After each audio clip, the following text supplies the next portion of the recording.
কাটোয়া বর্ধমান রোডে মুখোমুখি সংঘর্ষ, গুরুতর জখম টাটা এসি গাড়ি চালক।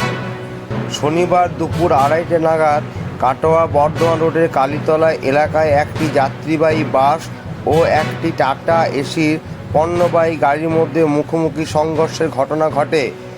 ঘটনার জেরে এলাকায় চাঞ্চল্য সৃষ্টি হয় এবং কিছুক্ষণের জন্য যান চলাচল বিঘ্ন ঘটে। প্রত্যক্ষদর্শী এবং স্থানীয় সূত্রে জানা যায়, কাটোয়া থেকে শিউরিগামী রেশমা ট্রান্সপোর্টের একটি যাত্রীবাহী বাস কাটোয়া থেকে রওনা দিয়েছিল। সেই সময় বিপরীত দিক থেকে আসা NBETC ট্রান্সপোর্টের একটি টাটা এসি গাড়ির সঙ্গে বাসটির মুখোমুখি সংঘর্ষ হয়।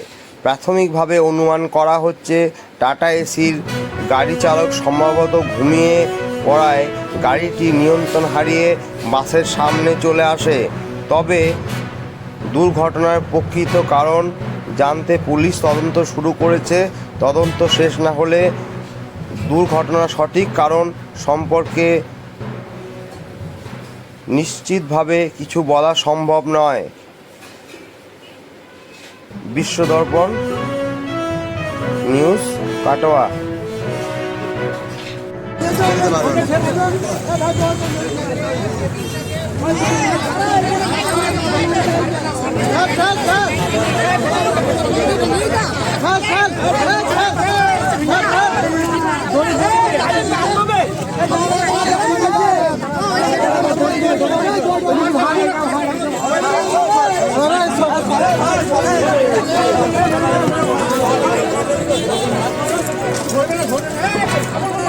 হবে না, হবে না।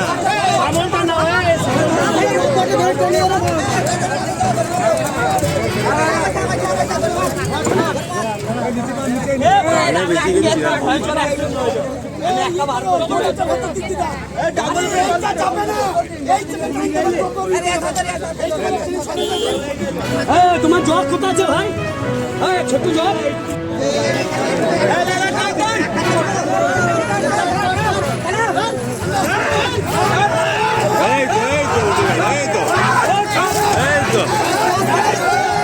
দারুন দারুন দারুন দারুন দারুন।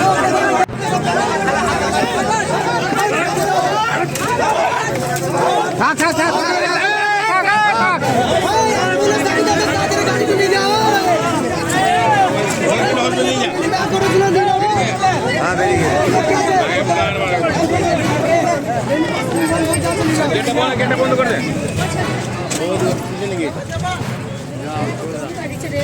হসপিটালে